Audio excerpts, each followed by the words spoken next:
of the Finance Committee of the Council Rock Board of School Directors to order. Mr. Stone, I'm going to let you take it away.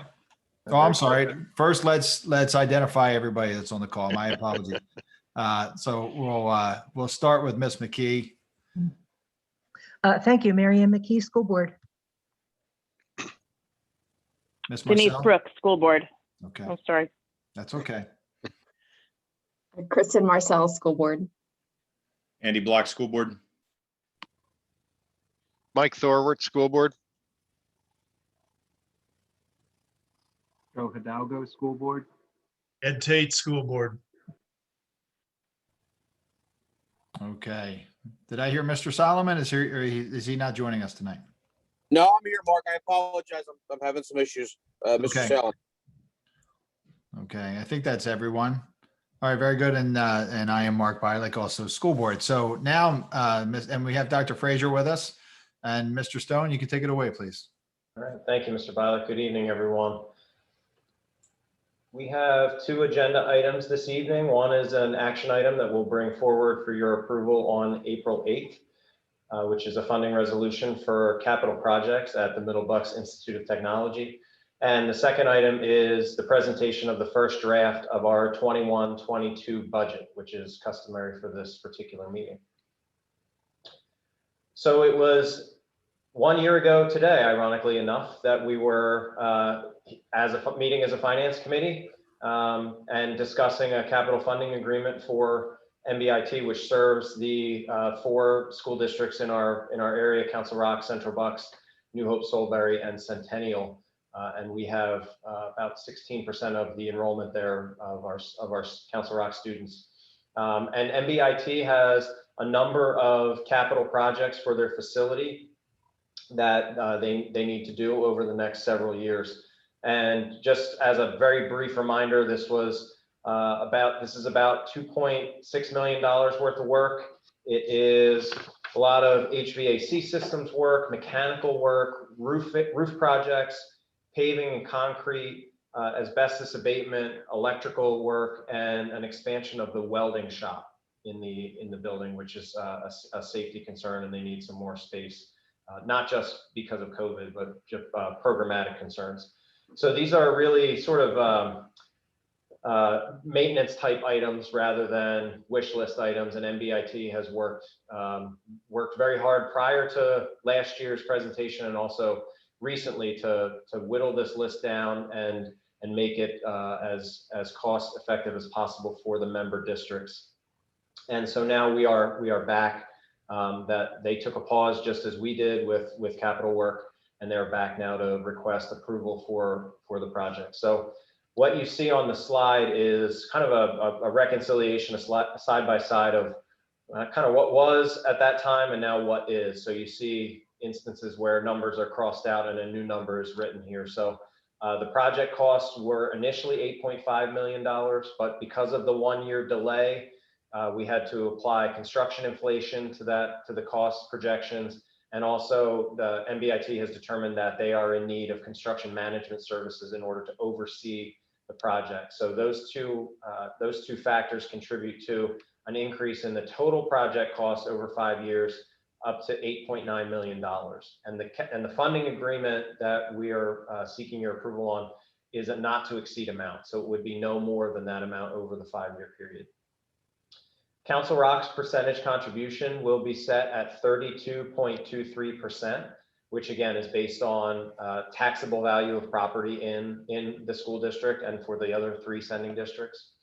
And these projects costs are now also being offset by just under $810,000 of bond refinancing proceeds that MBIT undertook recently. So those have been deposited into their capital reserve account and are available to offset district contributions.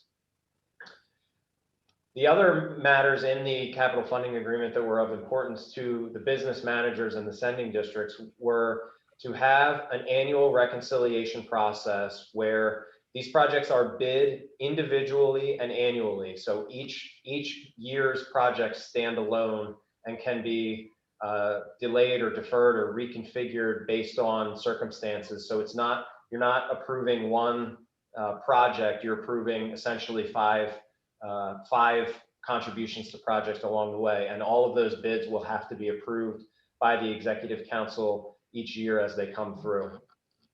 It was also important that we had a mechanism for utilizing any savings from individual projects to offset future year costs. And if there were savings at the end of all of the 5 years, that those monies could be returned to the sending district so that we could repurpose them and use them for our needs. So there is a mechanism in place to have that happen. There will be accounting work done at MBIT to demonstrate what the surplus or shortage is, which we can carry forward and offset future years and then recoup at the end if we're fortunate enough to have favorable bid results. So the original plan was to use a combination of capital reserve funds and bond funds, and our thinking around the time of the pandemic had shifted to utilizing solely bond funds, but now that thinking has shifted back a little bit. And the reason for that is really related to that contribution to the refinancing, which significantly reduces Council Rock's contribution in this upcoming summer. So our contribution goes from 582,000 down to 196,000. So because we're treating this in 1 year increments, I think it makes sense for us to try to use our capital reserve funds to pay for this contribution rather than go out and borrow that money at this time. It's just not really cost effective to borrow that small a sum of money, even if we are combining it with another contribution. As we get into years 3, 4, and 5 of contributions, those are more significant and would be more impactful to the work that Council Rock needs to do for its own capital planning. So it's more likely that we would then use bond funds at that time to be able to absorb those costs. But again, this year's number is small enough that I would recommend that we use our capital reserve funds to do that. Total contribution over the 5-year period is just over $2.6 million when you add up those 5 years of contributions right there. So are there any questions about the funding agreement itself or the scope of projects? I'll do my best to answer.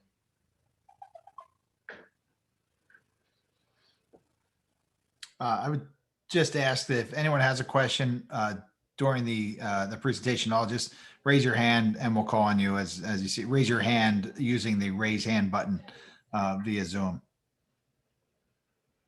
Okay, Bill, I think we can move on. Thank you. Okay, very good.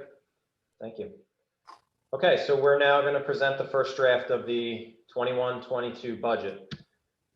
So we like to take the opportunity when we put together the first draft of the budget to put it in a form where we are just kind of giving you the overall summary of the budget and less about numbers and more about priorities. So this is a critical year for Council Rock and really could be a turning point for us, both educationally and financially. We're obviously, I hope, on the downslope of COVID, and we're now dealing with returning to normal operations, both in the classroom and financially. So we will be looking to figure out how to make sure that our educational program is back at the level that we want it to be prior to the pandemic. We want to make sure that we're combating any learning loss that our students have suffered during that, and we need to program accordingly for that. But we are also looking at operationally things getting back to normal in how we function. So for example, transportation costs this year will be less than budget because the first month of the school year was virtual, and we had many virtual Wednesdays where we weren't running the buses as frequently. That's not anticipated to be the case in 21-22. So again, we're budgeting for a full year of transportation costs. Also of note is the salary concessions that were negotiated and agreed to by Council Rock's administrators and teachers expire in the middle of the 21-22 fiscal year. And we'll talk a little bit more about salary, but those concessions expire in January of 22. So our contract costs for the second half of the year become a little bit more normal. This year, we are dealing with a freeze for administrators and minimal increase for the Teachers Association, but that's going to expire in the upcoming year.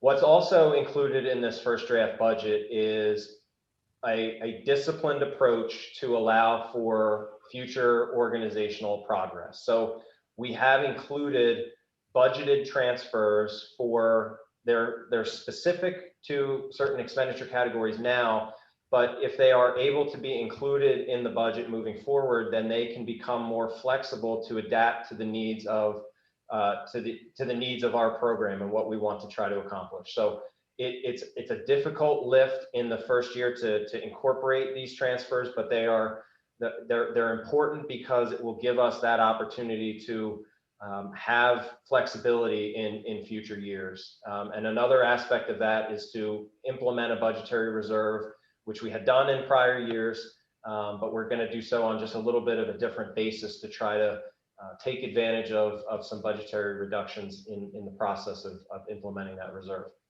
In order to do this, it's going to require commitment to address the structural issues in the budget, which when I say that, that means making sure that we are utilizing the revenues that we have at our disposal in the right way, and also making sure that we are correcting and not correcting issues in the budget that are recurring in nature, rather than just taking items and deferring them to a future year, because we're not really addressing the core issue. We're just simply pushing it out. So in order to make that budgetary transfer happen and recognize the reality of our situation, we need to be focused as a cabinet team and as a board to make those adjustments. And we'll talk more about what that looks like when I get to that section of the budget. So here's an overall summary of the first draft of the budget. Now, you will recall that the board has already approved what's known as a preliminary budget. And the board did that in order to be in compliance with the state's Act 1 required timeline. So that had to be done at our February meeting in order to be eligible for making the tax increase if that's the option that we choose. That preliminary budget was based on assumptions and broad strokes of just trying to get a sense of where the budget might be. Whereas a first draft of the budget, this is real budgeting. This is account by account line item budgeting. This is person by person budgeting, whereas that was simply applying assumptions to certain accounts. And we knew that that preliminary budget would be a little bit higher than where we would come in on the first draft, because that preliminary budget, in accordance with state regulations, sets the maximum amount of spending for the upcoming year. So we didn't want to be, we needed to be extra conservative in that approval in order to make sure that we didn't have to come and exceed that, because we wouldn't be allowed to do so. So there are some the differences when you look at budget to budget when comparing revenue to start. Revenue budget is proposed at $247.6 million. That's about $4.5 million higher than it was last year. Two major factors. The first is an increase in local revenue, which is due primarily to a real estate tax increase. And then it's also due to a reduction in federal revenue, which is really just a function of timing. When the board approved the final 2021 budget, we incorporated about $1 million of federal CARES Act money that we knew was coming to the school district, and it had been approved, but we did not yet know how we were going to spend it. So we were able to incorporate a revenue line item and a line item in expenditures to account for that. The latest round of CARES money has been approved, but we're just now getting information on amounts and spending protocols for that. So I would anticipate that our federal revenue will be increased once we have the information and can effectively plan for how we intend to spend the money. So this may just be a temporary decrease, but as of right now, we don't have the information to be able to include it. There's about $9.6 million increase in total expenditures, representing about 4%. And that brings the total expenditure budget for 21-22 in at $255.7 million. So the budgeted deficit is $8.1 million. But I also have to note that this is inclusive of the maximum allowable real estate tax increase of 3% under Act 1. And we've talked about the goal of working towards a no deficit budget, where you see in last year's budget, we had included a structural deficit of $3 million with the hope that revenue would come in higher and expenditures would come in lower. That approach is one that we would like to move towards a zero deficit. So, the hope would be to try to make that 8 million go all the way down to zero. So just to demonstrate the impact of Can I interrupt you, please, before you move on? Yes. I'm sorry. So I think that some people are having a difficult time logging on. I'm getting some text messages that some people are trying to view this on YouTube. Matt, is this also available on YouTube as well? No, this is not available on YouTube. It will not be available on YouTube until after the meeting concludes, and I can upload the file to YouTube. Okay, so so for everyone that is listening, unfortunately, and I was a little concerned when I saw the number of participants here. It's increased by a couple, but it seems to be mostly board members and some staff. So this meeting will be available fully recorded on YouTube, as Mr. Frederickson just said, shortly after the meeting. So apologies to anyone who's having a hard time getting on. All right, very good. Thank you, Mr. Stone. You're welcome.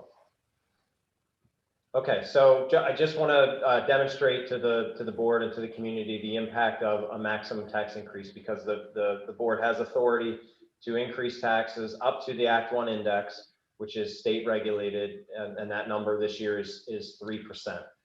So the revenue that you just saw, again, includes the impact, the full impact of that tax increase. If we take that out, we have revenue of about $242.7 million. Subtract expenditures of 255.7, and the deficit is $13.1 million. So if there were no real estate tax increase, the deficit that we would be facing is that $13.1 million. You see that real estate tax increase of 3% yields just shy of $5 million, and that's how we get to that final deficit of $8.1 million.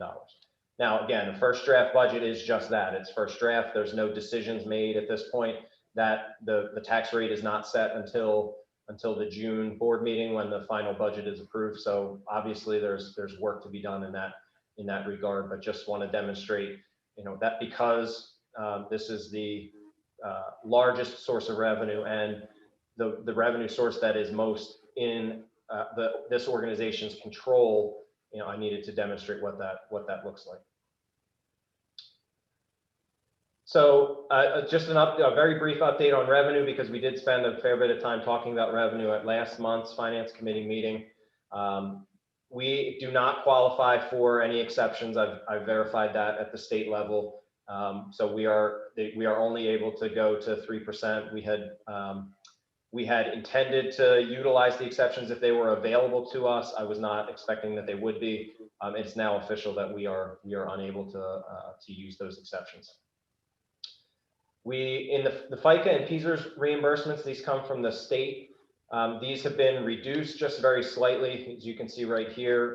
The reason for that is due to some reductions in the salary line item, which again is a function of the detailed budgeting that we do, rather than the broad assumption budgeting. So there's a commensurate reduction in expenditures to offset that.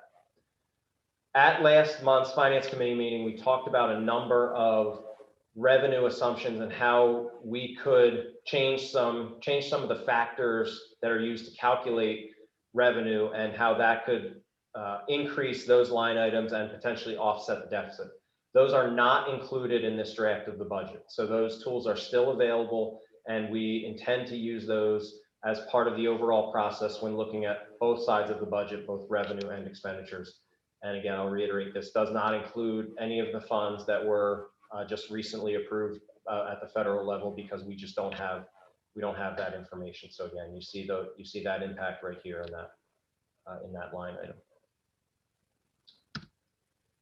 Moving to the salary and benefits budget, which is on the expenditure side, the total increase in our salaries and benefits, which again represents about 75% of our total budget, that number is about $2.1 million total increase.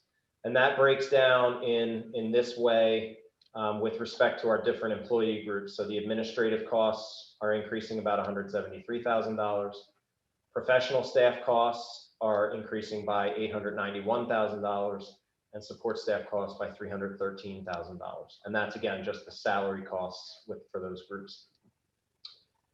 Piezers, which is the state's retirement system. Again, these are mandated contribution levels mandated by the state. For every dollar of salary paid for a Council Rock employee, we contribute, the district contributes 34.94% towards that, towards the retirement system. That's up from 34.51%. And again, it represents on a gross basis, a 0.96 million or $960,000 increase year over year. And again, half of that is then offset by reimbursements from the state. The other major component of our benefits budget is healthcare costs. And we have seen good experience over the last couple of years, and it's continuing into this year. We have budgeted a plus 1% rate increase, which is very reasonable if you look back historically on recent rate increases.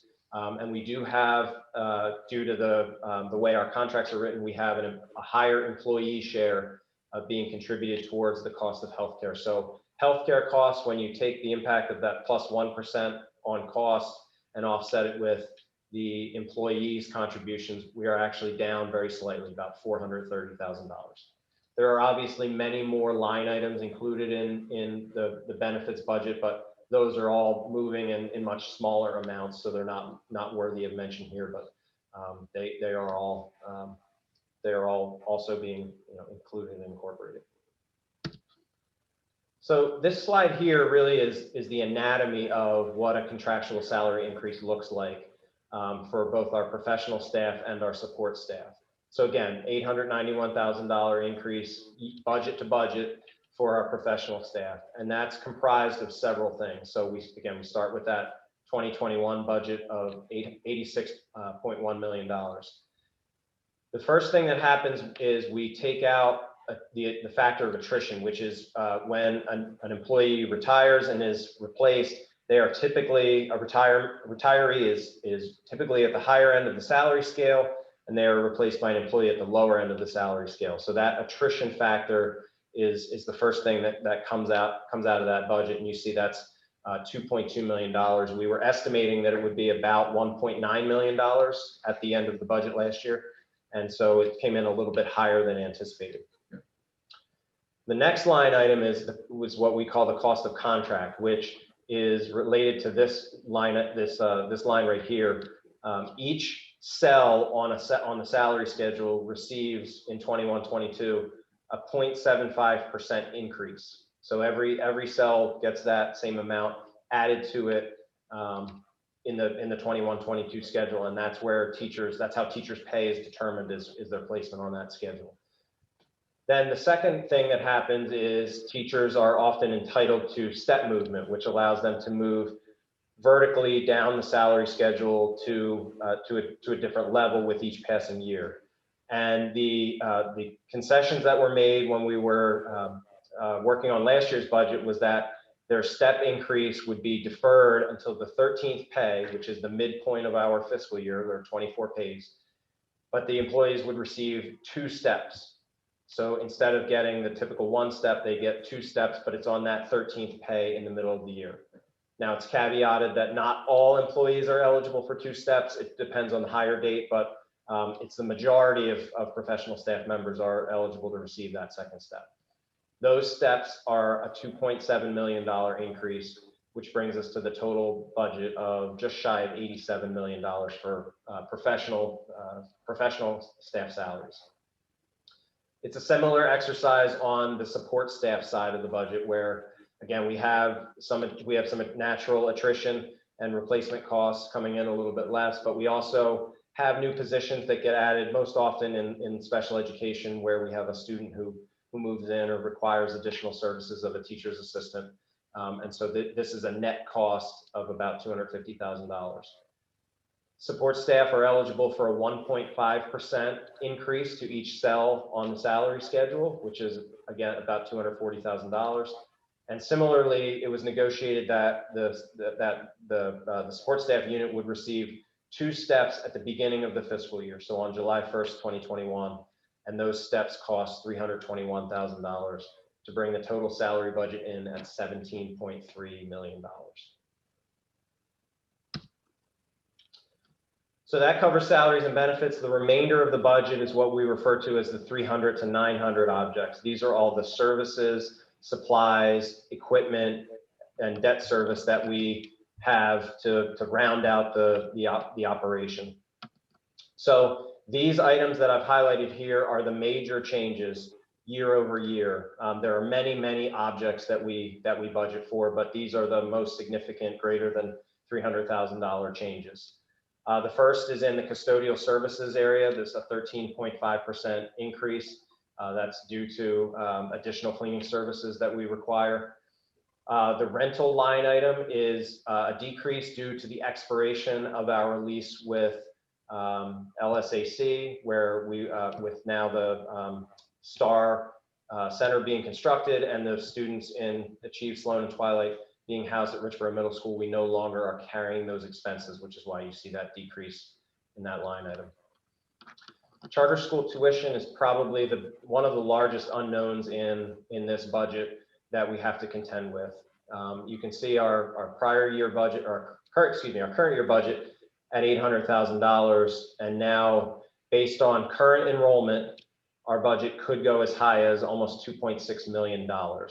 There are a lot of students who chose to enroll in cyber schools as a result of the instructional model. And so we have to make a determination on how many of those students are going to remain in the charter school environment. But each of those students, a regular ed student costs the district $14,000, a special education student costs $43,000. So you see a $1.8 million increase in that particular line item. Books and periodicals, there are some investments that we are making in or proposed to make in world languages and social studies. But on an overall basis, our current curriculum budget is essentially maxed out to the point where we're simply only paying for those recurring items that are just part of the normal operation. And we're hopeful to make an increased investment in that budget so that we have flexibility to be able to continue to innovate in that realm and stay current with the appropriate curriculum and make sure that our students are getting the best possible learning experience. So there's some intentional effort to try to start working that budget up to be able to accommodate some of those investments. The next few line items are related to the technology budget. The first line item of software, we had some server storage and cybersecurity bundle programs that we had to defer in last year's budget that we now are in pretty critical need that we have to make an investment in, which is why you see a pretty substantial increase in that line item of $696,000. The next two line items are equipment related, which for us really is in the realm of devices and computer equipment. So there's a decrease in new equipment because this past year there was an investment in one-to-one. So there were a significant number of new devices, and they're just not being purchased again because we brought so many on board in this budget. But in a similar vein to software, we have a number of devices that were scheduled to be refreshed. Some of them had to be deferred because of the budget reductions that we were making last year. And we need to start making an investment to replace the smartboard technology in many of our buildings as it's aging and getting very difficult to replace parts. And that's become a very critical component of the educational model and almost as critical as what you would normally see in books. Having a smartboard is absolutely crucial. So I'll spend a little bit of time on this line item here, the transfers to capital reserve. You see that budgeted at $3.5 million. And when I started the discussion about the the financial discipline and this being a critical year, this is what I'm referring to specifically. So there are two components to this transfer. The larger component is the recognition of a $3 million transfer to the Capital Reserve Fund, which has the way that this district has funded projects in years past is to wait and see whether there was an operating surplus after the books were closed, and then transfer the funds into capital reserve based on whether or not there was a surplus. That is a very difficult approach to follow for both capital planning purposes as well as financial planning purposes, because we cannot rely on operating surpluses, particularly in the times that we're in with COVID, where there is a lot of uncertainty around revenue and a lot of uncertainty around expenditure. So if we want to make that investment continue to make that investment in our buildings, it's prudent to recognize it in the budget and include it as an operating line item so that it's part of the overall plan.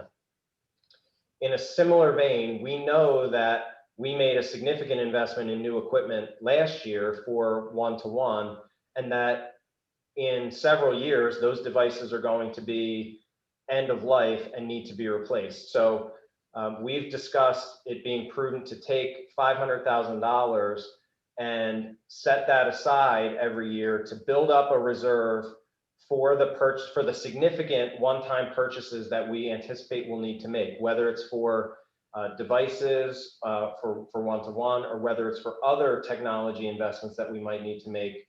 I mentioned smart boards earlier, that's another example. So the intention with both of those would be to start to build up some of the reserves, and it's a difficult time to do it because of the situation that we're in, but it's the right time to do it. And again, I talked about flexibility. These don't have to be used for exactly that purpose next year or even in future years. It will then give us flexibility in the operating budget to repurpose it if we need to make a bigger investment in technology, or an investment in something that we're hoping to do educationally. We could repurpose some of those dollars, and we would have that flexibility to do so at 3.5 million, but could be used for different purposes. And we wouldn't be relying on that, whether or not we had an operating surplus. All the other objects in 300 to 900, so big items in here would include the transportation contract, includes special education tuition, it includes debt service, it includes supplies, utilities. All those other items are actually down just slightly, $292,000. So you're looking at an overall increase of $7.5 million in the 300 to 900 objects, but you can see there are a couple of fairly significant line items that are comprising that increase. One other item to note related to budgetary reserve, again, in that same vein of trying to instill some additional fiscal discipline in the budget process. We implemented a staffing reserve last year of $250,000, which is very small percentage of our budget, 0.1% of our overall budget. And that is there in the event that we do have additional positions that are needed, whether it's because our class sizes have grown too big in the elementary grades, or we have a need at the secondary level for an additional section, or we need new special education aides. That's what those funds are for.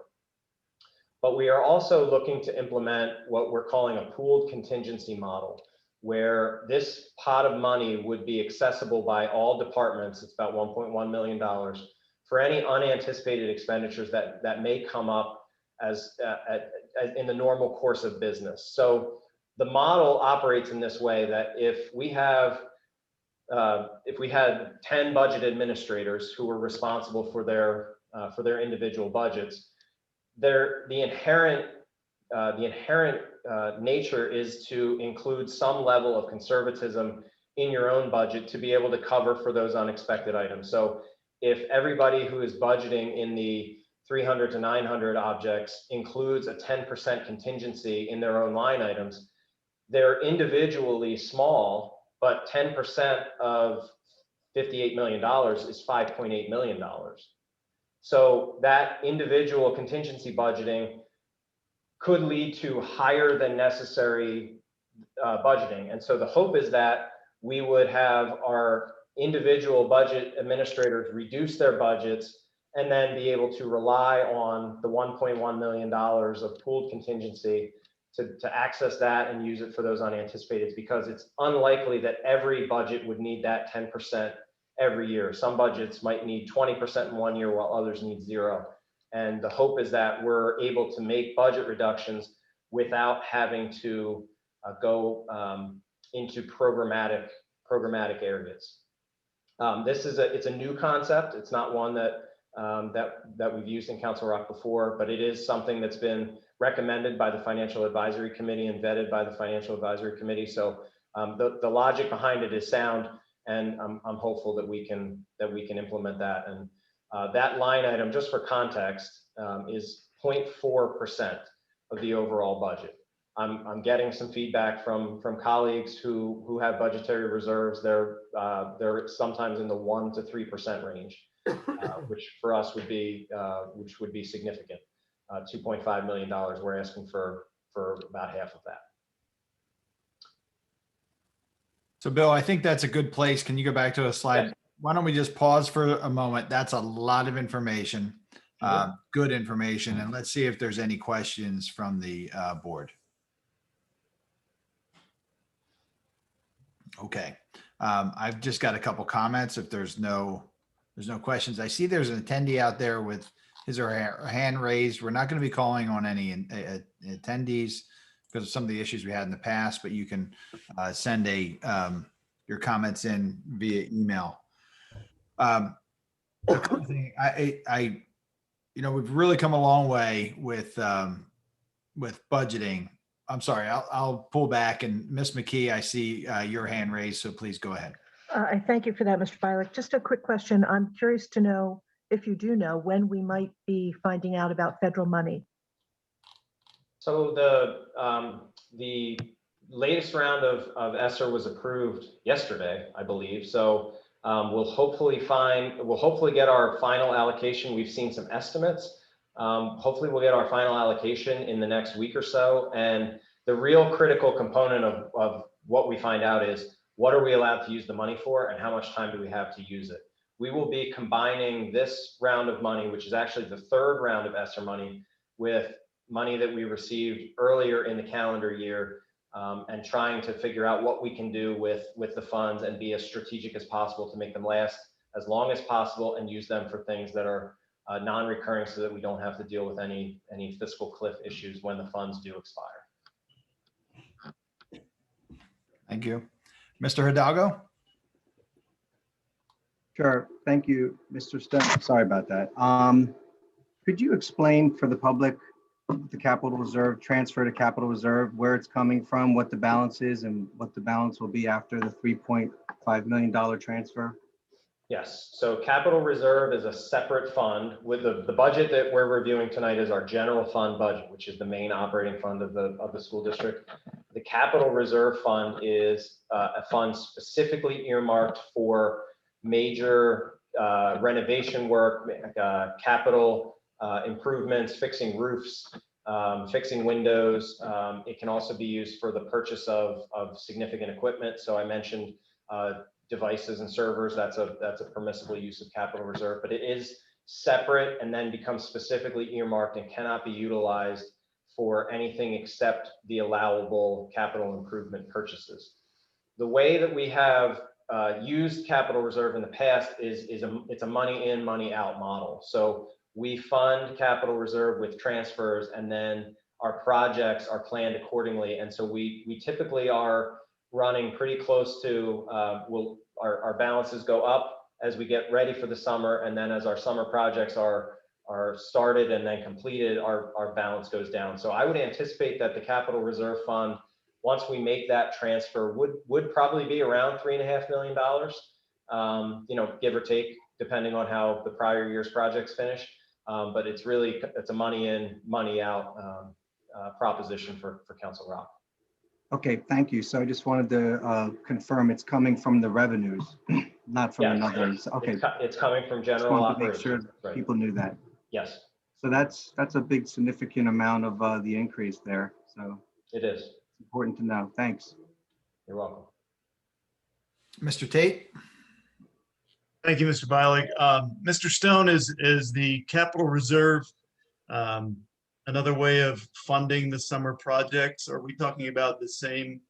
All right, that's what I thought. We are. And 3.5 million was about what we spent last summer on our summer projects.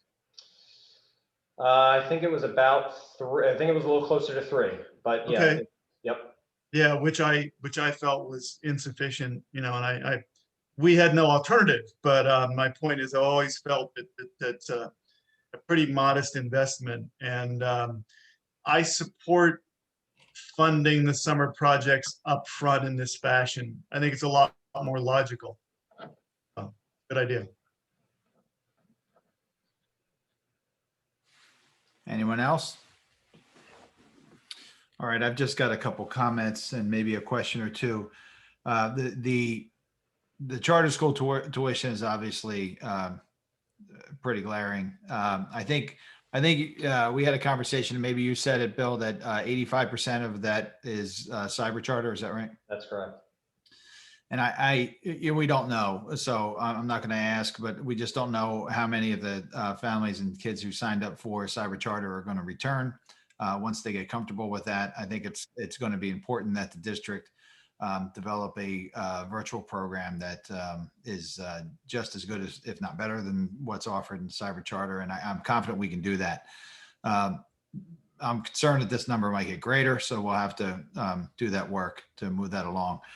But it's good to see an increase in, really the smarter budgeting. We can always get better. And I appreciate Mr. Stone and Dr. Frazier, the ability to work towards getting better with this. I really like the idea of the pooled contingency.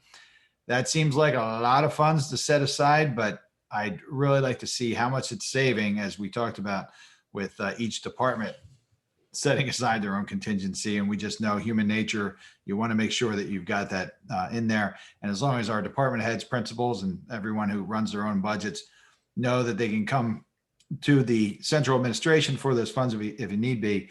I think in years to come, when I'm no longer here, you can expand that budget allocation with perhaps some comfort. That also, I like the piece of the staffing reserve here.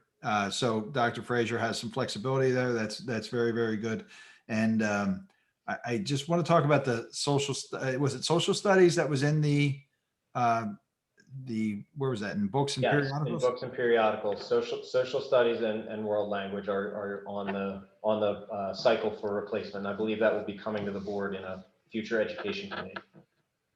Yeah, and that's obviously important, and I know it's on a rotation as far as funding. I just wonder if that's not an area where we can't save some money and delay, because I'm worried about, we're going to talk later about the health of our finances as a whole and where we're going to have to look to trim things. We've trimmed the heck out of technology and other areas in the past, and I'm assuming it wouldn't mean that we don't have those programs. We're just not updating the materials right now. Is that right?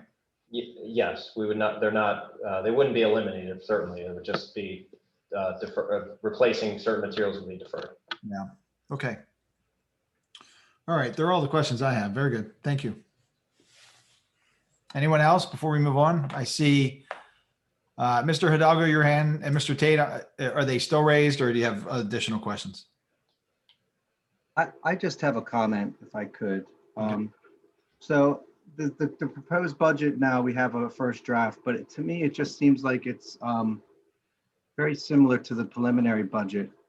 And I was just wondering if I guess that's just normal what we're doing, but it seems this first budget, is this what we're going to go with, or is that the next come?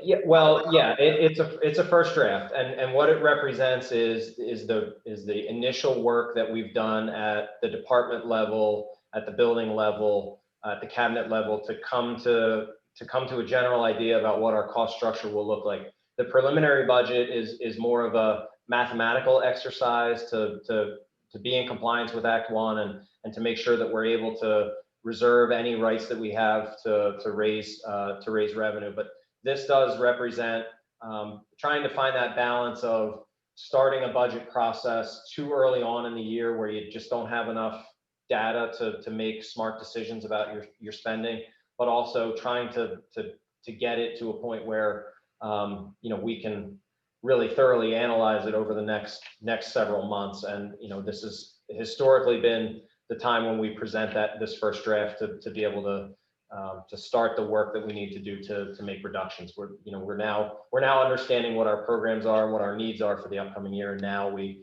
have to make those critical decisions.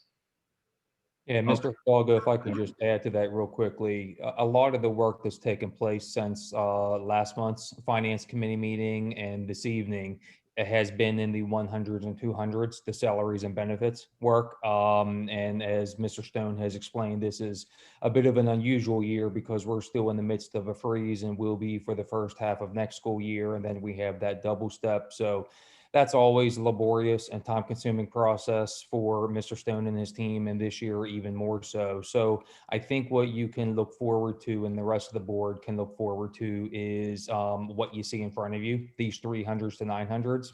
Again, some of these we don't have much of a choice in these because they're sort of built-in inherent increases, but we have some other areas that becomes our next layer of focus and our next layer of work.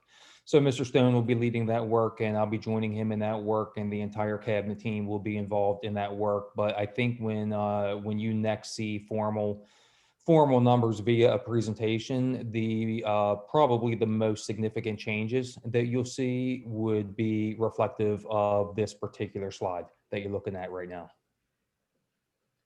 It's also, thank you, Dr. Frazier. It's also important to note that the first draft budget doesn't include any of those savings from retirements that we talked about when I reviewed the anatomy of salary increases. The deadline for teachers to announce their retirement intentions is April 15th.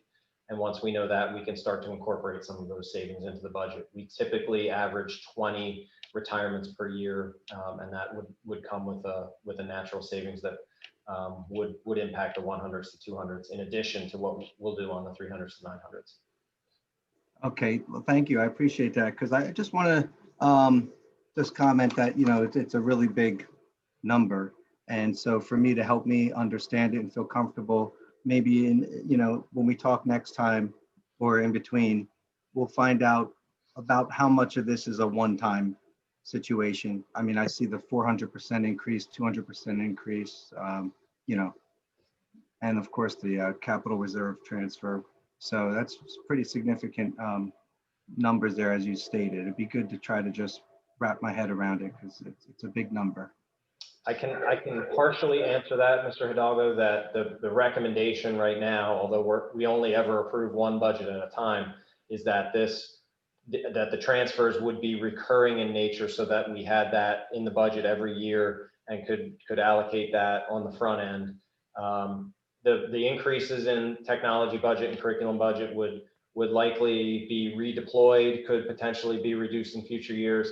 But again, that's why we have the $500,000 line item, so that if there is a year where we need to have an increase, we could use some funds for that one-time investment in the replacement of the one-to-one devices. And that could come from a different source of funds rather than having to have a budget spike. So a lot of what you're seeing again here in this budget is trying to make that investment for looking toward the future so that we have that increase built in and can be able to make those investments in future years. And we have to do that in advance. Rather, it's more difficult if we do it at the moment.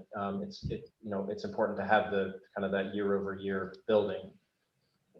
I appreciate that. Thank you. You're welcome. Mr. Solomon, you had your hand raised. Did you get your question answered? Yeah, I did. Thanks, Mark. Appreciate it. Yeah, sure. Ms. Marcel? Thank you, Mr. Bialik. First, I wanted to just thank Mr. Stone for explaining this topic so thoroughly, and it's so easy at least for me to understand. So I just really appreciate you doing such a good job to ensure the public understands this important issue. And second, I just had I think it might be more of a question for Dr. Frazier, but in terms of the charter school number, is there any thought about, trying to either communicate to some of those families to see if they might be interested in returning next year, or is there a plan to also, do some type of survey before the end of the year of those folks plus the people that are currently with Council Rock, like just so that we have some type of assessment? I'm sure you guys have talked about this, so I just wanted to see where you were at. We have, and our thoughts definitely align on this. We want to make a connection with all of those families and all of those students, and intend to do so in the relatively near future. What we're working through right now, and I'll share some more with the board shortly, is working on that separate virtual model next year from the in-person model. We talked about that briefly last week. We've made some pretty good headway at the elementary level on that. It's a much harder situation at the middle and high school levels, but we feel pretty good about where we're at the elementary level. So what we want to do is whenever we make that outreach and do the surveying and all that will entail, we want to also be able to communicate what fall of 2021 will look like in Council Rock, because it'll look substantially different than what certainly this school year looked. That's very helpful. Thank you, Dr. Frazier. You're welcome. Dr. Thorwart, Thank you. Can you hear me okay? loud and clear. Thanks. First, I want to recognize there's a lot of effort put into this. There's a lot of moving parts, and when you squeeze one place, it tends to gush out somewhere else. So thanks Bill and team for pulling this off. I'm going to make the same comment I make every year. We're trying to make all our savings in effectively 20 or 25% of our budget, and we just can't keep doing that. At some point we have to address, as Dr. Frazier just pointed out, program changes. I think Dr. Frazier, I think what you're saying is increase in program costs because of the virtual academy or whatever we're going to call it, and that's fine. But my question is, and I don't need an answer today, but I would like to point it out, is have we looked at where we can save money in the other 75% or 80% of our budget? Because at some point this stone isn't going to give any more blood, and we have to start thinking along those lines. And I just wondered if anyone's had thought about that or comment, and if not, I don't need an answer today. Thanks. Yeah, Mr. Stone, if it's okay, I'll just take an initial stab at that. We and Mr. Thorwart, I'm sorry, Dr. Thorwart, Doesn't matter. Well, I know. Mike, you know this well, that what was it, in the spring of 2016, I guess, when we had a very significant budget deficit, we had to eliminate 40.8 FTEs, well over 40 individual positions, and approximately, I guess it was in 2011, that similar reductions were made. So, there's no doubt about it that we are short, really at all three levels. If you benchmark us, support staff, teaching staff, as well as administrative staff. So really the next and probably only avenue for us to look at would be programmatic in nature. Because with the existing programs that we have, again, with where the staffing is, we're awfully lean at all three levels. So I think any further look, beyond for anything substantial anyway, substantial number of dollars, would likely have to be programmatic in nature. Yeah, thanks. I know that, and I don't want to belittle the nature of what you're looking for, but these numbers are big, and they keep getting bigger, and our costs for that 75% of the budget can't eat all our Act 1 index, nor should we be taking Act 1 index at full throttle. every year moving forward. So we have to find a balance. And again, I recognize it's hard, and I recognize everything you put into this. When you squeeze one place, it extends somewhere else. I get it. So I'm just grateful you're looking at it, or at least thought about it. So thanks. Mr. Tate? I'll be real quick. I just wanted to clarify, thank you, Mr. Bialik, that the $3.5 million does not represent a new expenditure. It is, last year, Mr. Stone said it was in the range of 3 million, a little bit more. This is work that's done every summer, preventive maintenance, repair, maintenance work on buildings that we in some cases have deferred. This is simply upfront funding of the capital expenditures. It doesn't represent a new bucket of spending. Yeah, I'm sorry, Mr. Tate, to not be more clear on that. No, no, I think you are. It's just confusing.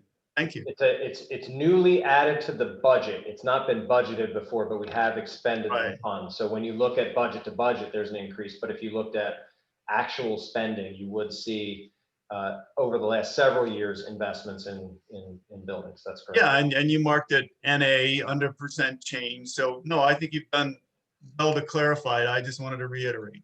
That's all.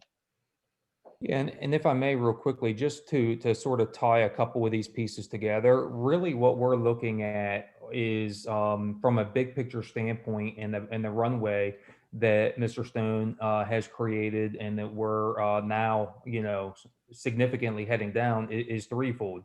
So one is making sure that we have that summer preventative maintenance, that capital work actually budgeted for. Two is to get to the point where we are zero deficit budgeting. And we made a significant step in that direction last year. We went from about a 4.5 million deficit budget to a 3 million deficit budget. So we cut that by about a third, and we endeavor to cut that even further by the time we bring a final budget to you in June. And then the last piece that Dr. Thorwart had just referenced is, getting out of this cycle of maximum Act 1 increases. So that's really where this train is headed, is the zero deficit budgeting, making sure that we are budgeting for the capital work that we know has to be done, just to keep our facilities operable and functioning as they should. And then the third piece is so that we can get to a point of leveling out the revenue increase from a local standpoint. So I think we're well on our way there. Obviously, we're not there yet, but I'm really proud and appreciative of the work that Mr. Stone has done from a strategic standpoint to get us to where we are already at this point in time because of the progress that has been made, and have us on the pathway to ultimately get exactly to that place. Thank you, Dr. Frazier. Mr. Black? Thank you, Mr. Bialik. Really good work here, gang. As usual, I really appreciate the work in the zero deficit budget approach to account for the capital reserves, the budgetary reserves, and not rely on fund balance. As Dr. Frazier said, Mr. Stone, our planned use of fund balance in 2019, 2020, did I hear 4.5 million, give or take? That's about right, yes. Which we did not use, correct? Correct, we did not use. And then we were also favorable. So our favorable position 2019, 2020 was actually more like in cash 5.2. Did I read that right? Yes, we budgeted to be minus 4.4, and we finished plus 800,000. Yeah. So that's great work. And I just wanted to say that because you guys do a terrific job budgeting, and we get better at this every year. And I'm just thankful that given the times are so challenging that we've got this kind of discipline. I want to make sure I got the numbers right. So I don't recall if you went through those up front. The charter school costs relative to number of students to get to this year's budget. Approximately how many students do we have charter schools this year? We have 132 enrolled as of last month versus what we've seen in years past of 50 to 70. And where did you budget for that big number we saw? That is right here. 2.5. Sorry, number of kids. versus Oh, what- I'm sorry, number of kids? Yeah, it assumes the highest, that where we are now, our current enrollment. Okay, so we're assuming worst case there. So hopefully I hope it's the worst case, yes. yeah, well, fair point. Yeah. Hopefully Dr. Frazier's outreach and the team's outreach work. So, And we've got a big, Mr. Block, just real quickly, just before you move on, Yeah. coupled with the resolution that the board recently passed of charter funding reform,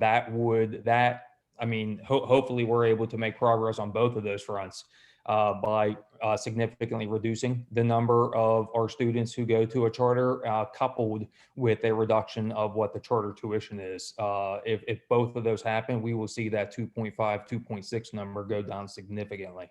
Yep, and that's exactly where I was going to potential legislation there. So I'm glad that you called that out.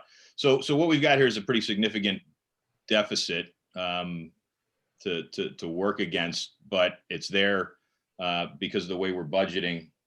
And what I'm looking forward to is what you mentioned, the process that we go through now, as we start to take this first draft and whittle it down over a couple of months into a final budget, and looking forward to some of your recommendations about where the opportunities for savings are as we learn more about state and federal funding, more about where kids might be, more about retirements, which could always be a big number, and looking forward to, in particular, those hard choices that we make every year about what we can't cut to ensure that we're delivering what we need to for the schools. And I'm glad at the beginning of this conversation, we talked about what's been lost over the course of the last year, and making investments in ramping those programs back up, and also solving for the issue that we have for those kids who are virtual, and making sure that we give them the best experience we possibly can. So looking forward to the rest of the process, and appreciate the hard work to date. As usual, continues to be set up well. Great process, Mr. Stone. Thank you. Okay, any other questions or comments? I don't see any. Let's move on. Okay. Thank you, Mr. Bialik. So we've covered what we are going to do next. We obviously have much work to do before we bring forward a final budget in June. So we're looking at all areas of the budget. We focus on the 300s to 900s to start, again, because if we think about a concentric circle model of how we want to make budget reductions, we want to stay as far away from the classroom and students in classrooms, which is at the center of that model, and try to make reductions around the periphery as much as we can. The board has pointed out that we've been doing that for many years. Dr. Thorburn in particular, we've done that for many years, and it is getting more and more difficult to do so. So we have to look at our budget assumptions and make sure that they are appropriate.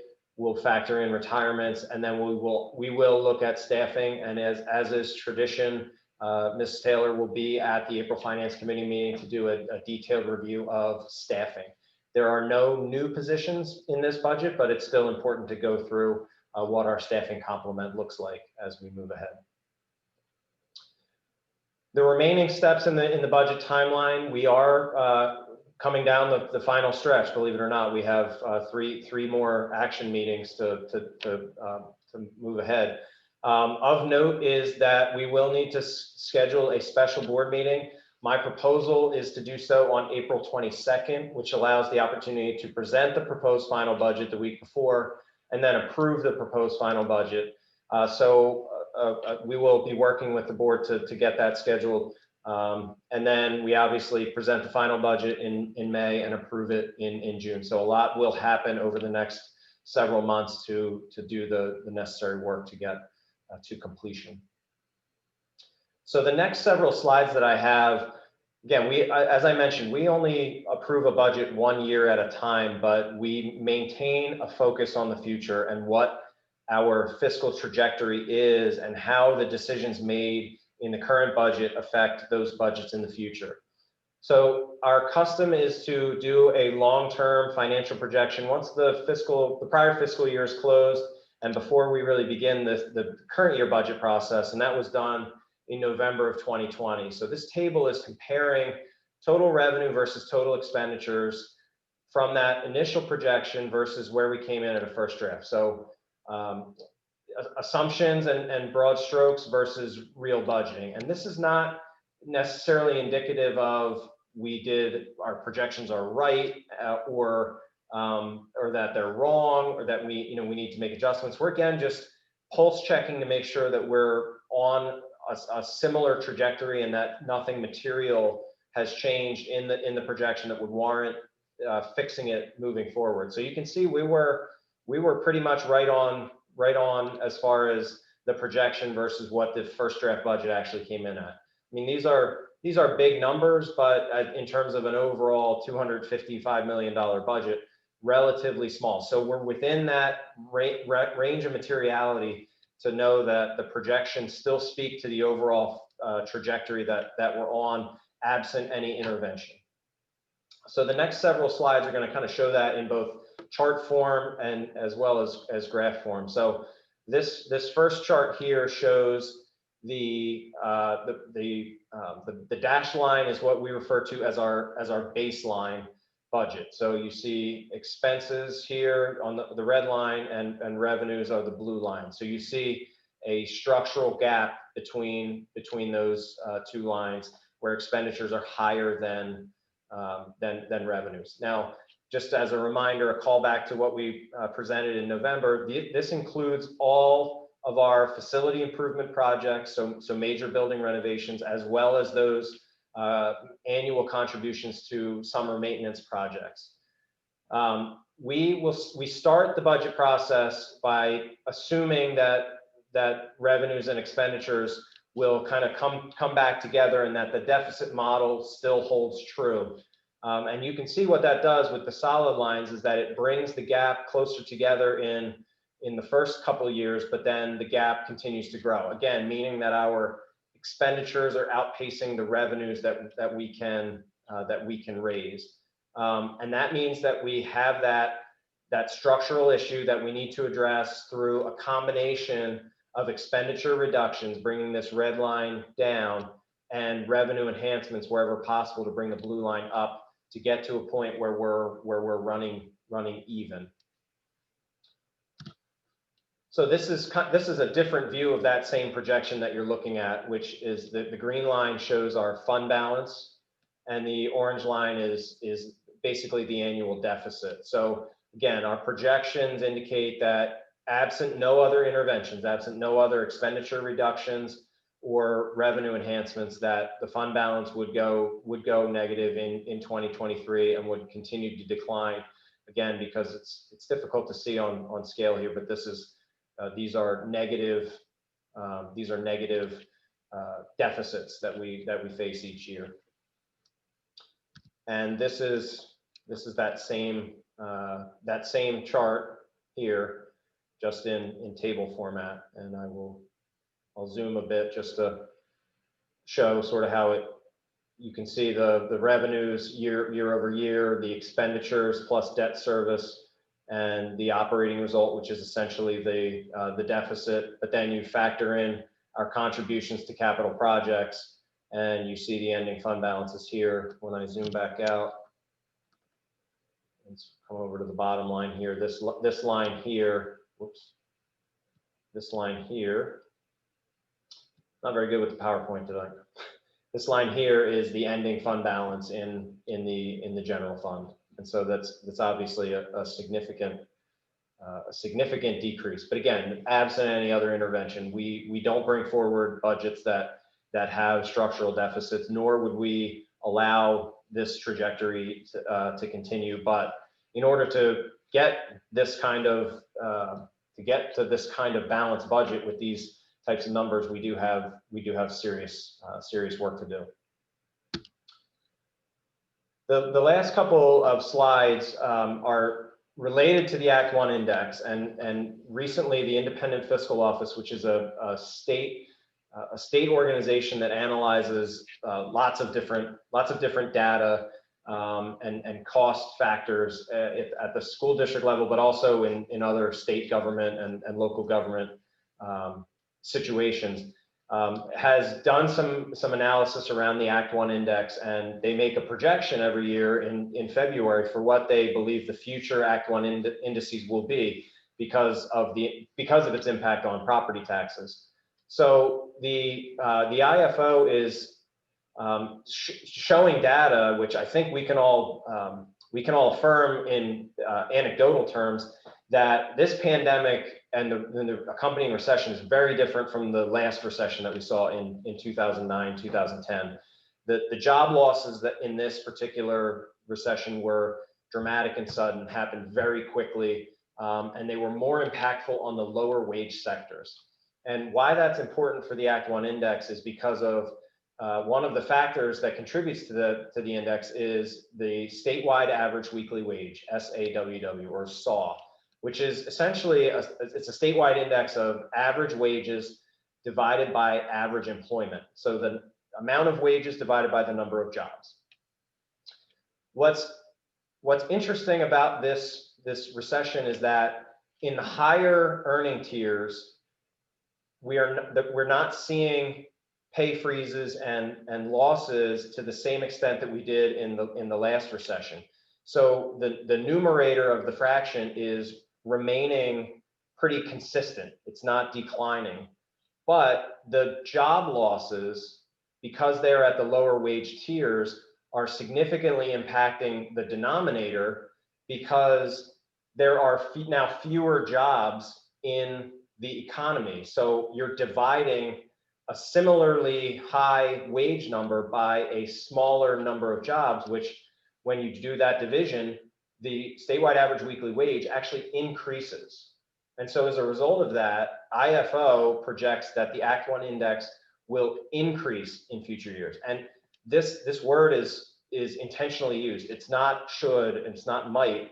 They're projecting that it will increase, and they're very confident about 22, 23 because of how the data has come in, but they also believe that trend will continue into future years. So what I did in our financial projection model is to show what that impact is if we were to utilize these updated IFO projections. And IFO has access to far more data than I do. They are smarter than I am. They know what they're doing in this realm and have much more time to analyze this. So their projections are I believe trustworthy as far as what the future might hold. So again, we know that the Act 1 index is 3%. That's a given. But you're seeing here in our baseline plan, we had assumed that the Act 1 index would be tempered because of the recession's impact. And so we had increases of only 1.6 available, and then an increase in the fifth year of the plan of 2.3%.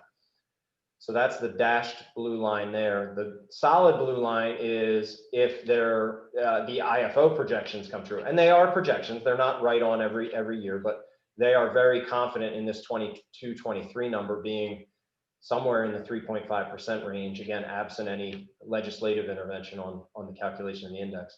But you can see that our expenditure line remains above even that higher taxing authority. So even if the board were to approve tax increases and we're allowed to increase taxes to that level, we still have that structural deficit. So I mentioned a few slides ago that we have work on both the revenue side and the expenditure side.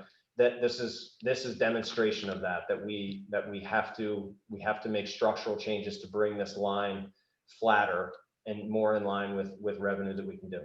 And obviously this is 12, 13% real estate tax increases over the next 5 years to the community. So obviously we need to be cognizant of that and its impact on the community.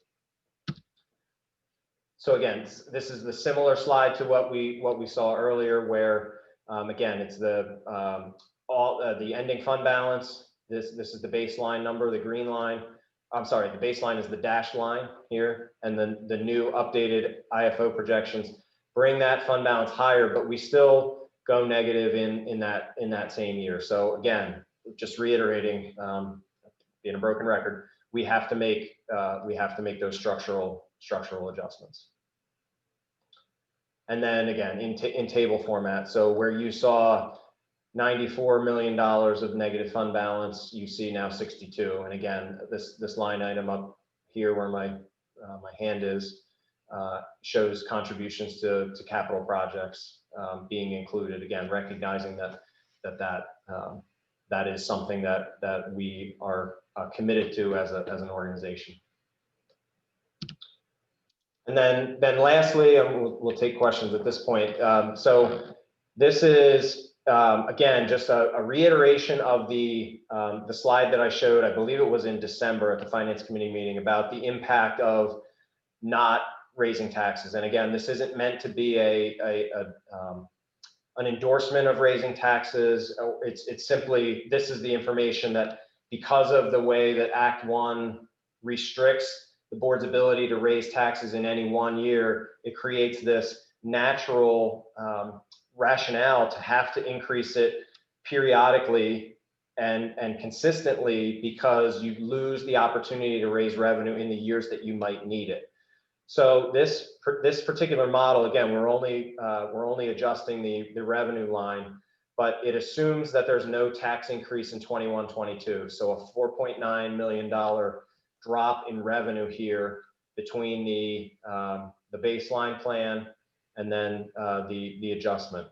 This also factors in those new Act 1 index projections. So the baseline, remember, was at that 1.6 to 2.3% tax increases, but even with the increased IFO Act 1 index projections of 3.5 and 3.7 and 3.3%, we obviously surpass the baseline, but still have a persistent gap between the revenue and expenditures. And that $4.9 million compounds year over year. And you have that 20, it turns into about $25 million of revenue that is, it's not lost, it's the easiest way to explain it, but it's just revenue that will never be able to be recouped, because you cannot raise taxes 6% or 8% or 10% in a given year to catch back up where you didn't take advantage of the increase here. So again, just to kind of update the analysis to show that the impact of that Act 1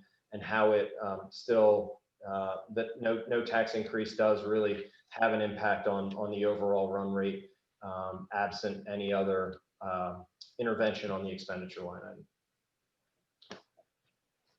So that's at the end of my presentation. So I'm happy to answer any questions about this last component that the board might have.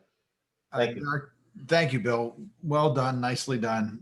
The projections and these charts, particularly these line item charts that you showed before, are very helpful, albeit frightening. Dr. Thor, please. Thank you. I'll reiterate what Mark just said. Bill, this is nice work. It's absolutely terrifying as well. I just, as an elected official here, just have to comment that you know, and Bill, this is not directed at you because you spoke very eloquently to it. This isn't lost revenue. This is revenue we chose not to take from taxpayers. And on top of that, as you pointed out in your description, it's the people who are not high wage earners that we are detrimentally impacting here with these tax increases. I wrestle with, 3% this year. What did you say, 3.7 or whatever next year? Just pedal to the metal tax increases without, some kind of parallel reduction in expenses. I know I'm a broken record here. On the other side, to try and not only increase that blue line, is it blue? I wrestle. I think it's blue. Increase the slope of the blue line, but also decrease the slope of that red line. It can't all be one-sided here. And again, as a broken record, as hard as it is, and I know COVID doesn't help, but COVID also gives us a perfect opportunity to do a reset on both those streams and both those lines. And I would ask to think about it. That's about all I can do at this point, but think about how we can change the slope of both those lines, not just the one. Thanks. Thank you, Dr. Thor. Mr. Block. Yeah, I meant to say it earlier. Sorry, let me put my camera on here. I meant to say it earlier. Dr. Thorwart's point resonates with me relative to Act One. Act One is what Act One is, but that shouldn't create any expectations out there for anyone that means budgeted Act One expenses and/or Act One taxes. I think the power in this group and the power of the history is that you've worked hard to get to the right place every year and could stand behind anything that you did. So I'm with Mike, and to my points earlier, looking forward to where we can curb those expenses as we get towards the end of the year, but not giving up the education that we need to. So good point, Dr. Thorwart. Okay. Anyone else have a question or comment?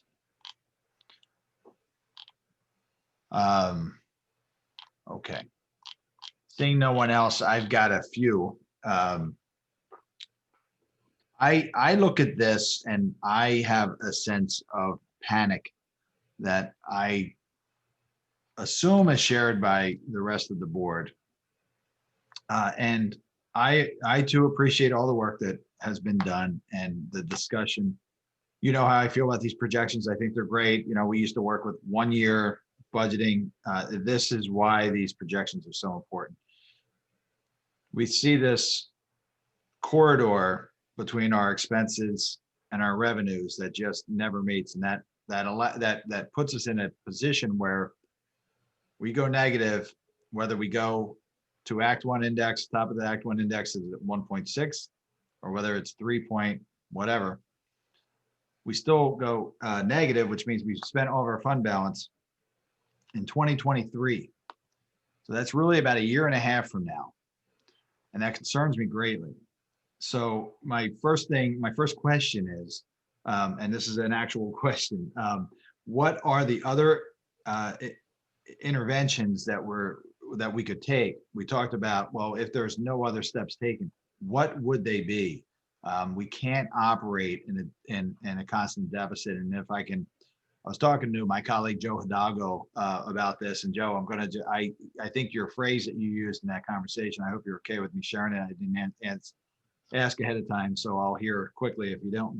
But I think you said we can't plan to bankrupt the district. And when I see those negative numbers in every one of these circumstances, it really, really concerns me. So what are those other interventions that we do? Dr. Frazier or Mr. Stone? Dr. Frazier, I'll start. So, I mean, certainly there's two ways to look at this.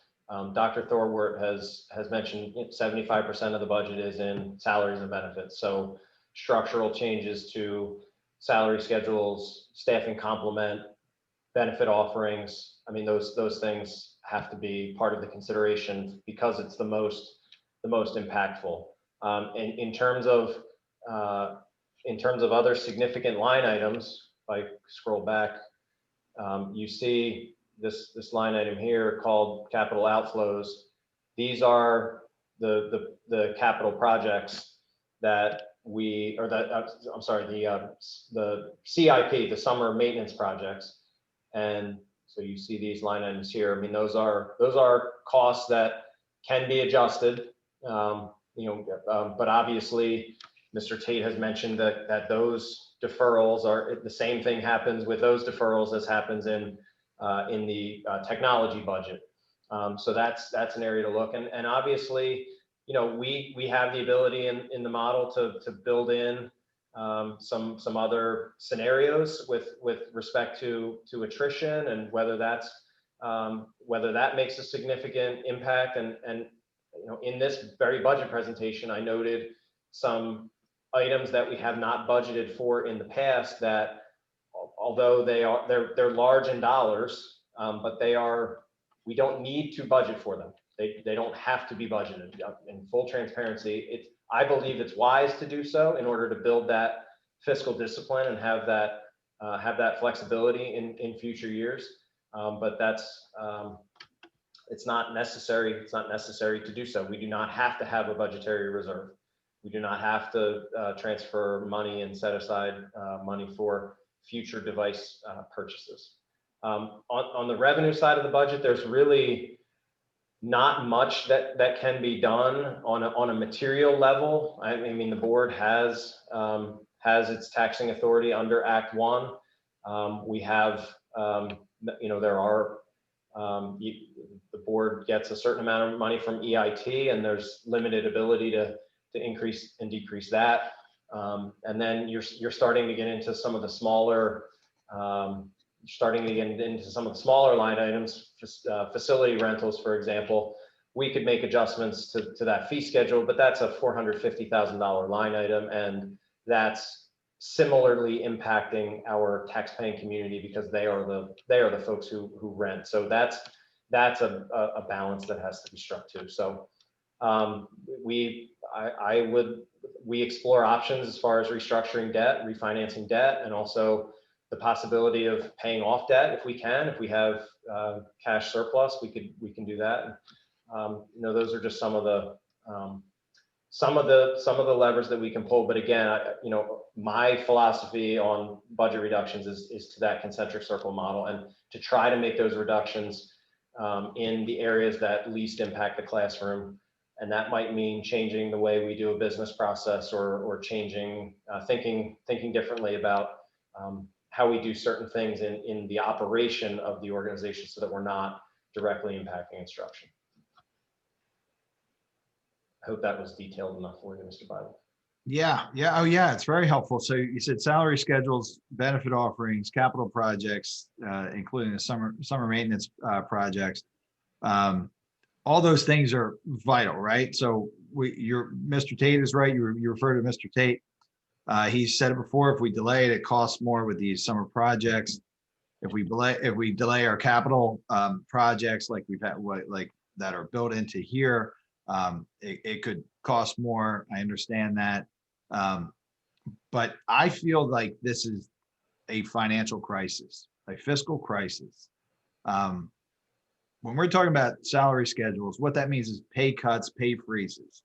That's what that means. When we talked about this last year, we talked about, I think, 144 jobs that we'd have to eliminate, or some kind of increase in tax, or beyond our Act 1 index, some kind of referendum, or somewhere in the middle.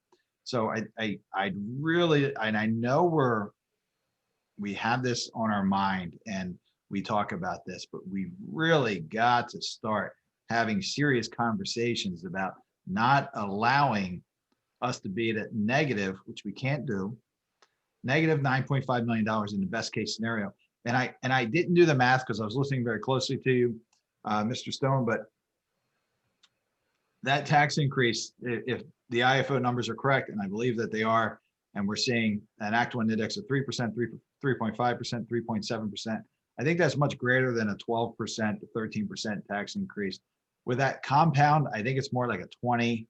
Again, I didn't do the math, but it feels to me like more like a 20% tax increase, which is significant. We've heard that these tax increases hit the lower earning folks harder, especially because that's where the majority of the job loss has been. So this is a real problem, and we have to get really serious about it. And I know we've had our financial advisory committee. They've done great work. We've made some changes to the budgeting. I don't want to see things that are prudent financial planning processes to be jettisoned either in the budgeting. We've got to really look at making some significant changes. And unfortunately, it resides in the larger part of the budget, and that is our buildings and our staffing. And both of those are very painful. But in my opinion, again, we're in a fiscal crisis here, and we can't let it, we're kind of holding on by our fingernails, and we can't let it get away from us any longer. So they're my thoughts. Mr. Tate. Yeah, thanks, Mr. Bialik. I agree we need to have serious conversations about the budget. And I think you and Ms. Marcel chairing finance committee and the board has been doing that for a long time. I mean, we've been having these conversations since I joined the board. I joined the board the year that Dr. Fraser referred to when we had to eliminate 40.8 positions. And if we really created a staffing deficit that took a long time to recover from. I think it took us about 3 years at least. So, you know, we're not strangers to difficult budgetary decisions. I'm not ready to panic yet. I don't think we're at that point. I think we have to continue under Dr. Fraser's leadership and Mr. Stone's leadership, you know, to do everything we can to manage our budgets. We have done some amazing things in the past couple of years. I mentioned before, we've talked a lot about the fact that our Teachers Association made a significant give back as a result of the financial stresses caused by the pandemic. I mean, we're talking about $1 million plus give back. And there's something else I wanted to point out, and I'm going to get to a question, I guarantee. Mr. Stone showed us a $430,000 reduction in healthcare costs. I think that's astounding. I mean, to think that you could reduce healthcare costs in any given budget year is impossible to believe, considering what we've been hearing about healthcare in the past decade and rising costs. So that $430,000 reduction is really pretty significant. The last thing I want to mention, and this is my question, I saw that Piezer's is going to go up by 0.96 million, 0.96 million, almost a full $1 million. Mr. Stone, I thought at some point I recalled a downward slope on the Piezer's contribution, and here we are back up another $1 million. Is my memory failing me? Potentially. Potentially. The curve was increasing significantly in the early 2000s, and it's beginning to level off. The decreases are probably not slated to start happening until 2030 and beyond. So we're not quite there yet, but they do expect that with some of the legislative changes recently implemented that it will start to decline, but we have a good number of years before that starts to happen. Okay, we have seen a little bit of leveling, but Piezer still continues to cost us another $1 million more in spending every year. That's correct. Yeah.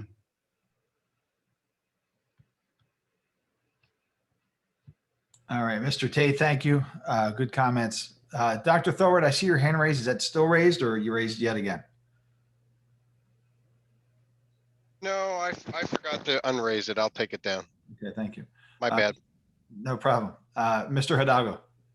Oh, thank you. I I didn't get a chance to thank all the work that went into it, Mr. Stone and the administration. Since I got on the board, always had a rough or an uneasy feeling looking at all the numbers and the projections. And again, this year it's the same. And I was comfortable with what Mr. Block had said.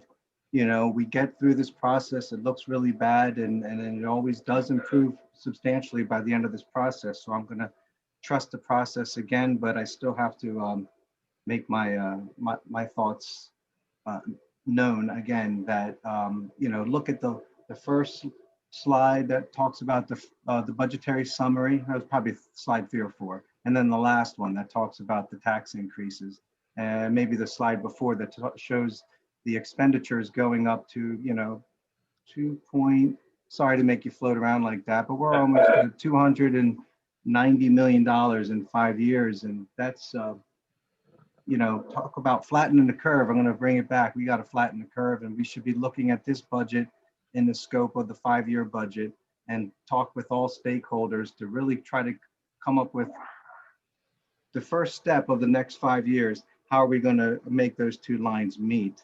Because one thing that came to mind is when we increase taxes, that's a pay cut for people. People are cutting their spending amount. So I look at that as a pay cut for people out there. So I just think that that's something that we should consider, that people should think about leveling off. I don't want to cut teachers. I don't want to cut positions. I don't want to cut things. But how do we all work together to make it work and flatten that curve? So I'm asking that out there as part of our budget to try to have some conversations about what does the future look like. Because as I said, as somebody had mentioned, it can't, like Dr. Thorwitz said, it can't just be one-sided where we raise the taxes as much as we can and we still don't help our situation. We're not catching up. And I know there's a lot of different things in their building and all that, but we can't ignore the 75% of that budget any longer. It is a crisis. There's nice things to talk about, saving money in healthcare, and it's just from a financial standpoint, we really have to have some honest conversations and open dialogue, however that can happen, because we can't do this. And I will just hope that things turn out better with all the hard work you guys are doing, but the long-term projections just don't sit well, and we can't, even with the tax increases, keep up with it. So I think that's about all I had, except for maybe the tax increases you were talking about from, what was that organization? The independent. Ended up being,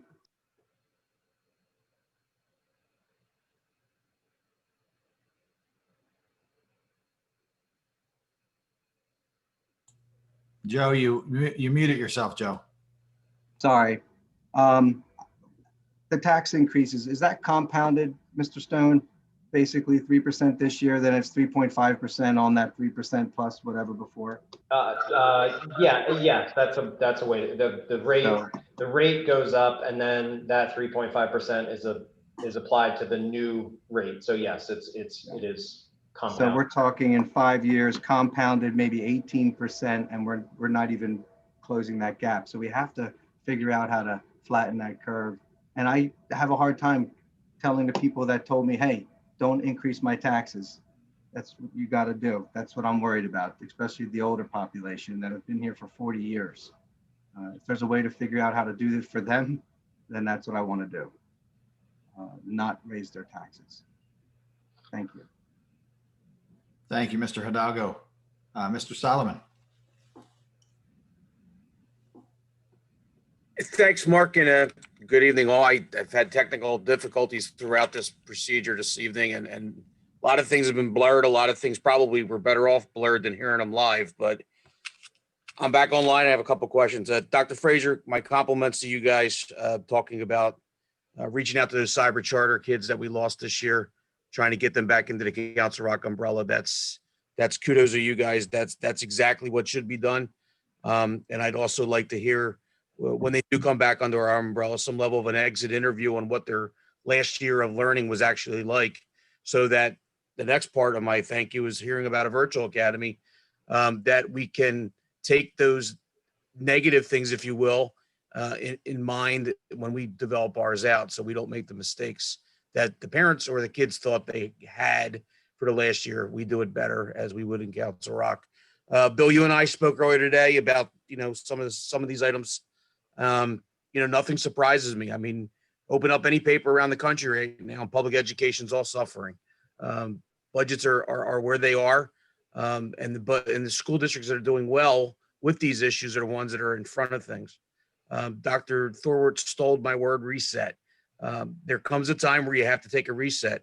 I think COVID and the world we've lived in for the last year has presented that to us, where we could almost do a natural reset with the district. And I truly believe, having Bill Stone on board for the last several years has enlightened me into the finances of not only the district, but a mindset of a man that's thinking outside the box and is also thinking long term, and not afraid to put his 2 cents in when he feels that's the right direction to go. And that's, Bill, I think that's why you were hired. And if anybody can get us through this, you can. With that being said, and I'm not putting the cart before the horse, next week we're going to be talking about a capital plan that continues. Bill, my question after all that was, the assumed debt that we have in that one slide, Can you talk me through each year of that number? Because obviously next week we're going to discuss multiple facilities around the district that are up for a discussion. And I assume, and I could be wrong, that none of those things are projected in any of these years. Is that correct? The projection that you're seeing on the screen right now does include all of the facility improvement projects. I did not update this plan with any of the bid results or any of the new information that's recently come in. Obviously, none of that has been approved by the board. So this is based off of what we think it's going to cost at the time that we put it together? Based on budgets, yes. Okay, great. Okay. That's correct. So what I can say from an overall debt perspective is that we have reached the point where we are maxed out in terms of there are a few components to your debt service payment, which is the line item right here that you're looking at. Right. It's cost of projects is number one, obviously, how much you borrow.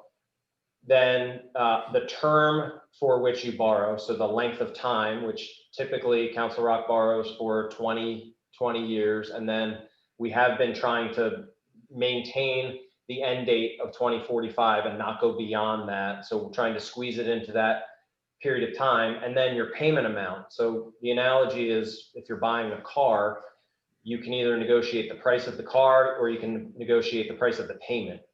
If you want to negotiate the payment and keep the payment low, you may finance it for longer. And so we're at the point now where the only way to be able to move forward beyond what's included in this plan is to significantly increase the amount of our annual payment or extend the debt schedule. And I'd like, we will have the opportunity to talk more about that next week when we bring together the actual cost of the projects. But we are at a critical juncture, not only in our financial plan, but also in that capital plan where we're sort of at the end of a current batch of projects, but need to look and contemplate what the next series is and when that will happen and how much would be available within the confines that we can set forth for ourselves. Yeah, and I'm not looking to yell the sky's falling. I mean, but I at least we know that we have these numbers built in at this point to give not only the board but the public a perspective of what we're thinking, because we do have to make decisions on multiple buildings that coming through the COVID pandemic and continuing either lack proper ventilation or air conditioning or amenities, if you will, that are needed. So it's important that the public sees this and understands that line item because it's a big deal. And this board's going to be making a decision at some point that will affect, possibly a new board, a number of new seats on the board, and for the foreseeable future. So I appreciate the work, Bill, as always. Nothing ever lost on me. I thank you. My pleasure.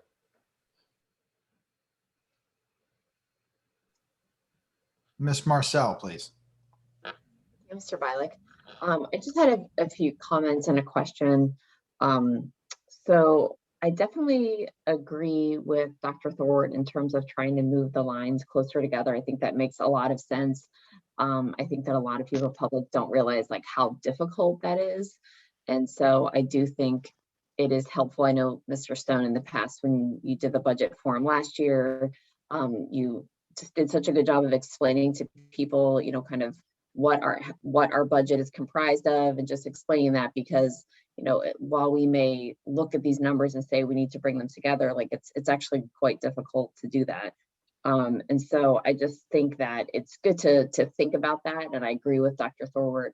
I do think it's very positive that Mr. Block was reminding us about how we have had years where we ended up not having those deficits, and so that is a positive thing. I know Mr. Hidalgo mentioned that as well, and so it's a good reminder for people. But I think obviously we still have concern.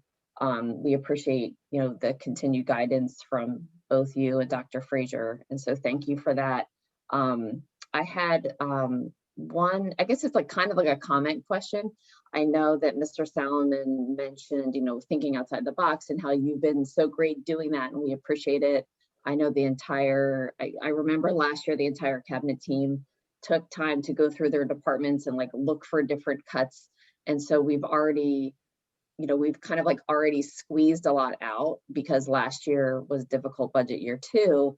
But I know that we did also have it was like a list of things that were creative, that we appreciated. A lot of them we did not do because we felt like we needed to look into them more. But I was wondering if there was any more discussion about that, or if there were some areas potentially that, we could look at that could just help us to get in a better position. Yeah, we will absolutely be looking at what some of the recommendations that we didn't make last year to a certain extent, because you've alluded to it. We've made, when you make a reduction, oftentimes you can't make that reduction a second time. So it's off the table, and you have to think about something new and something different. I believe it was last meeting when I showed a sort of a funnel picture showing that we have to do planning of, we have competing priorities and limited resources all trying to fit together. And so, there are things that we've proposed in this budget that we need to do that are probably going to get cut. But again, it's more about a process and a philosophy than of just making sure that whatever we do, we measure its impact, we communicate the impact to the board and to the community, and that we balance what we absolutely need in order to remain the best Council Rock, and not make reductions that will erode at that greatness. So it's that's not a very specific answer at this moment, because my fellow cabinet members and I we have a lot of work to do to get to that point and to brainstorm those ideas and to start to think creatively about the budget. But that work, now that things are tied together and we can see what we're dealing with, now is the time for that to happen. Okay, thank you. And then I just had one other question. I remember in the past, you had given us a figure for, kind of what the average tax increase would mean to someone in the community, just to kind of help people to get a sense of like, what does that percent mean to someone? So I don't know if you have a range or something that you could share with us tonight. I'm sorry, I don't have it tonight, but I can certainly include that in a future finance committee. That's forgive me for not including that. No, I'm sorry that I just randomly asked you about it. So that's okay. That's fine. Thank you. I appreciate it. Sure. That's it. Thank you, Ms. Marcel. Dr. Thorwart. Sorry, I'll chime in again because I got quoted several times here. What I'm espousing here is basically, don't spend any more than you make. And, when I interact with young people, I tell them to spend less than you make. A school district can't save money and build a building or renovate a building. It just doesn't work that way. We almost have to borrow money to do it. I get that. But Mr. Salomon's comment resonated with me. This is an election year. There are 4 or 5, I can't remember, seats up for re-election on this board. I just want to be mindful that whatever I do, the rest of you can decide what you want to do, but whatever I do doesn't hamstring the next board. And also point out that just because we vote on something, or 5 of us vote on something in the coming months, when we're reconstituted in the fall, 5 people can decide that that's not what we're going to do, and we're going to do something else. So let's at least make sense with what we do moving forward. It matters. And again, I said it to some of these charts before. We need to change the rate of growth of expenses to bring it down, and we need to think about how we can bring revenues up so they meet somewhere. But 2023 or 2024, depending on how you look at those charts that Mr. Stone put together, that's not very far away. And and it spells insolvency. In terms of, I know we can't actually do that, but I mean, it's a hard wall to run into at speed. So I'm hoping we can slow down, figure out how to get there gradually. We don't have a lot of time. So that delta is frightening, just because full speed ahead is probably not the way to go here. So Mr. Hidalgo, I liked what you said about, where we're going here, but this is going to take a team effort and it's a heavy lift. And we got a lot of work to do so that we can get there. Thanks.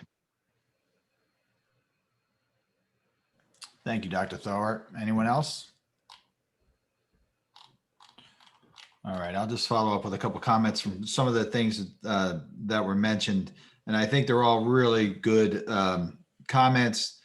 I think everyone has concerns, and we should have concerns about this. We should also have some level of optimism that we can work through this together.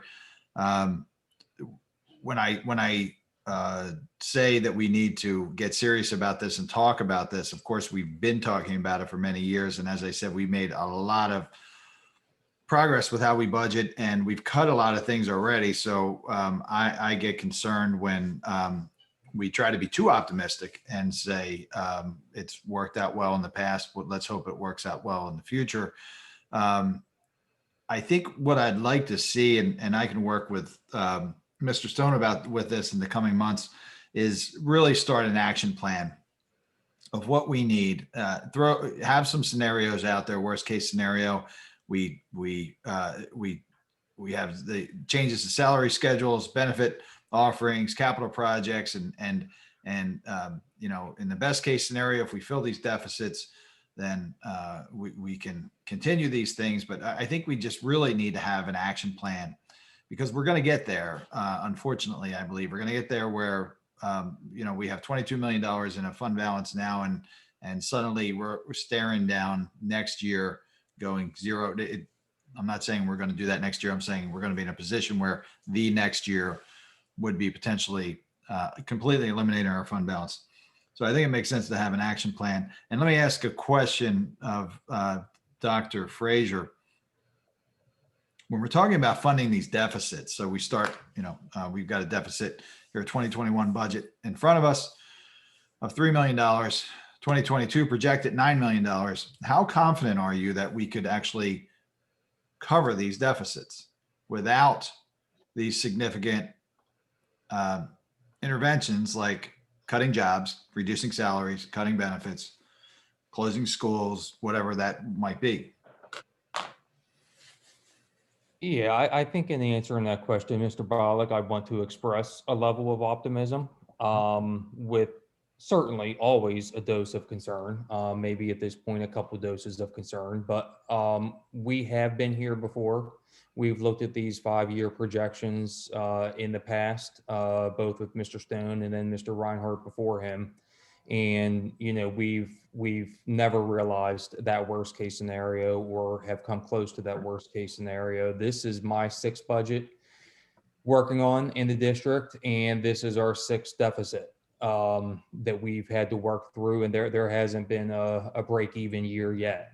And I'm really encouraged by the things that I mentioned earlier. The fact that we last year trimmed $1.5 million off of our the gap between where we have been to getting to a zero deficit budget, and the fact that we now have $3.5 million in here for the important capital work that has to take place. If you take those two things out, then even looking at what our deficit would be for the 21-22 school year coming up, it would be substantially less than what we in fact are looking at. And that's just part of the hard work that we are doing, and the planning that has taken place, and the strategic work that I mentioned earlier by Mr. Stone, and you've been chair of finance, Mr. Bollock, for a number of years now, and I've tipped my cap to you before, and I will here again. So I think we're doing the right kind of work. I think we need to do more of it. I would remind the board that one of my personal objective performance standards this year is is around the question that you're asking. And that has a June delivery date on it. And it's work that really is something that is always top of mind, but especially so once we get into this time of year and we have these numbers in front of us on a regular basis.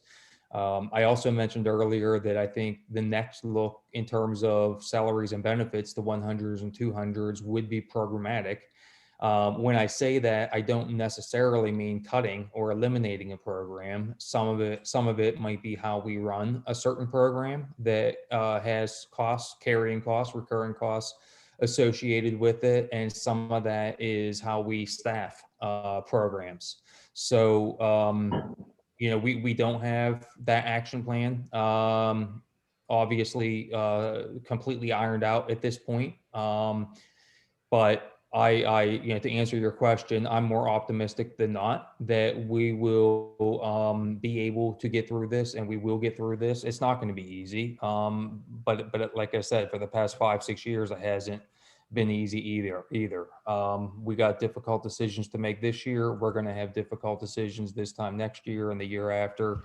And really until we get to that place where all three of those things that I mentioned earlier are true, that we got the capital work budgeted in, we're not depending on a favorable end of year balance. 2 is that we are truly at that zero deficit budgeting, and that we get to the point that we aren't, I don't care what the Act 1 index is. It could be 3.7 or it could be 0.7. I want us to get to the place, and Mr. Stone wants us to get to the place where slow and steady wins the race. Because we've been, we've had a number of rather significant tax increases in recent years, and none of us want to see that continuing for the long term. So we're right in the thick of the fight right now, and I'm really proud of the work that everyone has done, from board to Mr. Stone to our cabinet team, to 4.5 million of concessions in salaries, the 100s and 200s in the current 18-month period. And all of that said, it's not going to get easier in the foreseeable future. So I am optimistic, but also recognize that we're going to have that hard hat on and those sleeves rolled up for quite a while to come. Okay. I think that's a good place to end this meeting. Is anybody, well said, Dr. Frazier. I appreciate that. I think that was a very heartfelt and honest answer, and I appreciate that. And I would never expect anything less. Does anyone have any further questions or comments for anyone? Okay, Mr. Stone, do you have anything you'd like to say before we adjourn? I do not. I mean, thank you, board members, for your time. I appreciate it. Okay. Mr. Stone, great job. Thank you. My pleasure. Indeed. Hearing no objections, we are adjourned. Thank you, folks. Thanks, Good night, everyone. everybody. Thanks, everybody. Good Good night. Night. Thank you.